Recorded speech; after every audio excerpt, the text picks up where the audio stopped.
Halo minasan, jumpa lagi bersama Dige. Pada kesempatan ini, Dige akan membahas anime Jujutsu Kaisen musim kedua episode 11. Tak bosan-bosannya Dige menyarankan agar kalian bisa menonton anime ini secara langsung karena dijamin kalian pasti puas dan tentu saja memiliki pengalaman nonton tersendiri. Tapi jika kalian gak ada waktu, maka mampir ke sini adalah pilihan yang paling tepat. Karena Dige dengan senang hati akan menceritakan semua kisahnya untuk kalian semua. Sebelum lanjut ke inti cerita, buat kalian yang baru saja menemukan channel ini, ada baiknya untuk subscribe dulu. Jangan lupa juga untuk menyalakan notifikasinya, agar kami semakin semangat untuk menghadirkan konten-konten terbaik buat kalian. Oke, langsung saja. Persiapkan diri kalian and enjoy.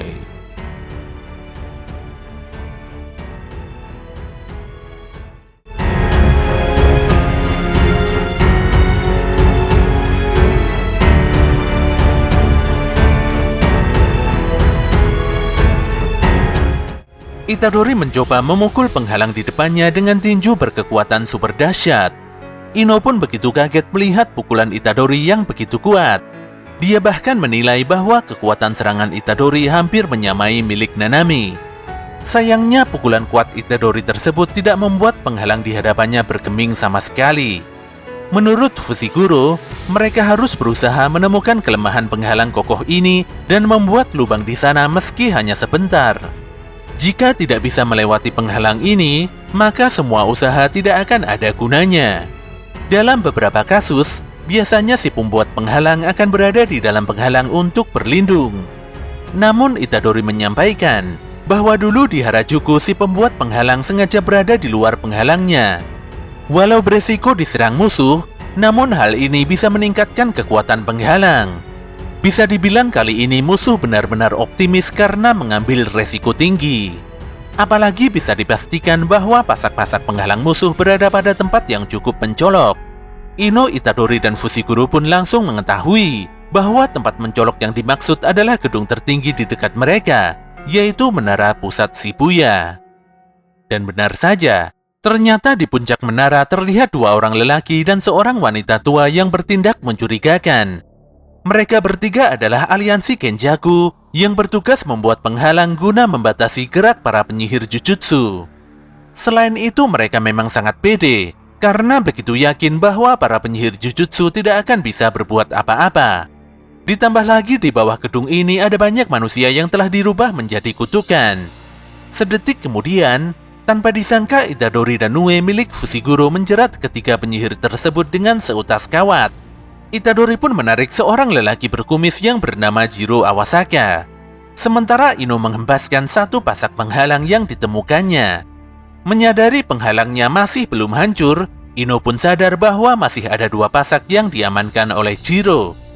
Saat ini Itadori dan Fushiguro harus menghadapi Jiro, sementara si Ino harus berhadapan dengan nenek Ogami dan cucunya. Di lantai dasar, Itadori dan Fushiguro mendapati tubuh Jiro yang tergeletak di tengah jalan. Fushiguro pun kesal karena Jiro Awasaka berusaha menipunya dengan berpura-pura mati. Saat itulah Jiro bangkit dan melepaskan kawat yang membelenggunya dengan begitu mudah. Di puncak gedung, Ino menutupi kepalanya dan mulai menyerang Ogami serta cucunya. Dia melakukan pemanggilan binatang bertuah pertama yang berupa tanduk tajam di mana serangan tersebut bisa menghancurkan lengan si cucu.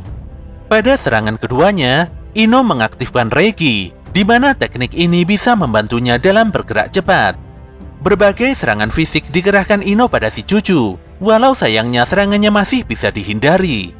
Sementara itu, Itadori dan Fushiguro saling bekerja sama dalam melawan Jiro.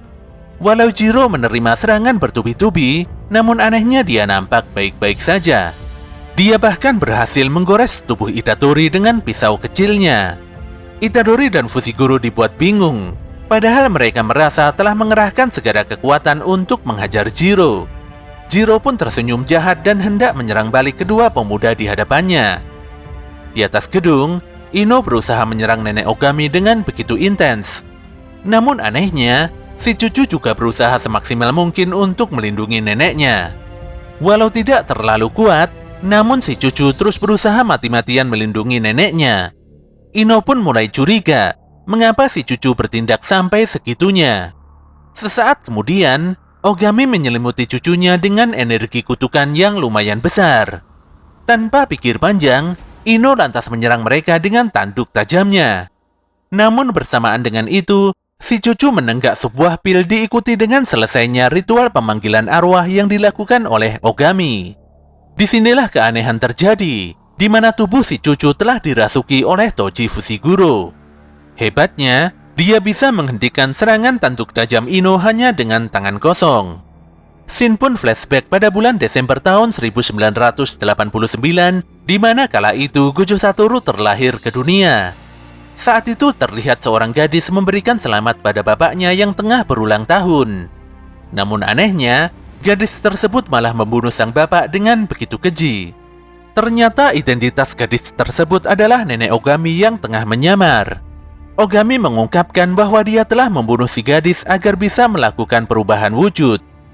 Di sisi lain, Jiro Awasaka juga telah melakukan serangkaian pembunuhan keji pada banyak orang. Baik Ogami ataupun Jiro kala itu bebas bertindak sesuka hati.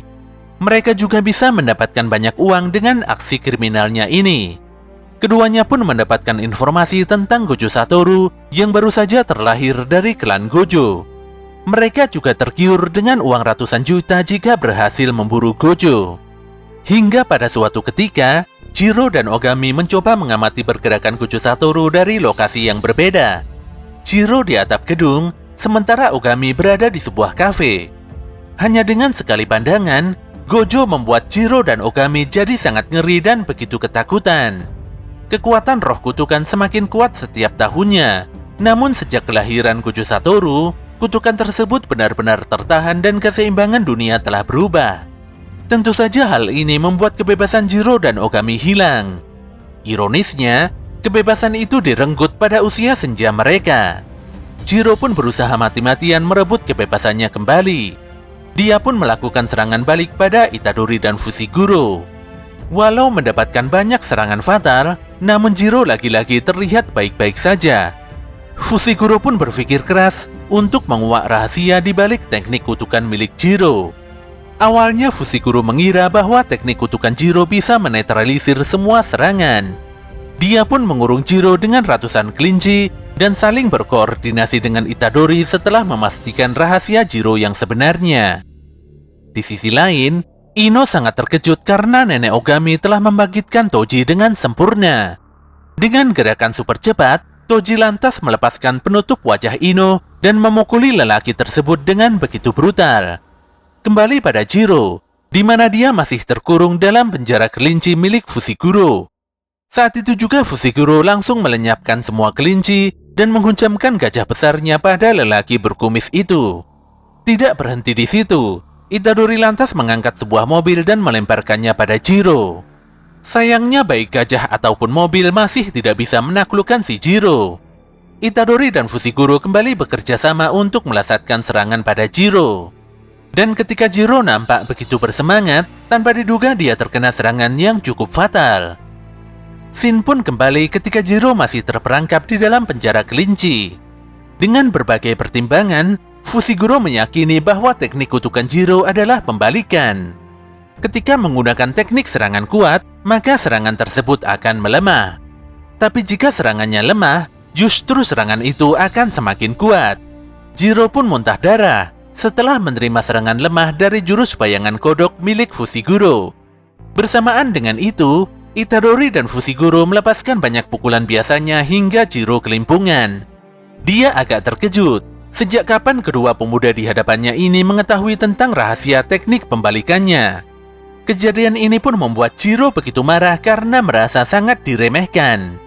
Namun saat itu, Itadori telah bersiap dengan tinju kuatnya. Dia melesat menghadapi Jiro untuk berduel 1 lawan 1. Ketika Itadori hendak meninju Jiro, saat itu juga dia berhenti dan menghilangkan energi kutukan dalam kepalan tangannya. Dia lantas melesatkan pukulan biasanya tepat di wajah lelaki paruh baya tersebut. Alhasil, serangan Itadori ini membuat Jiro terhempas cukup parah dan KO tidak sadarkan diri.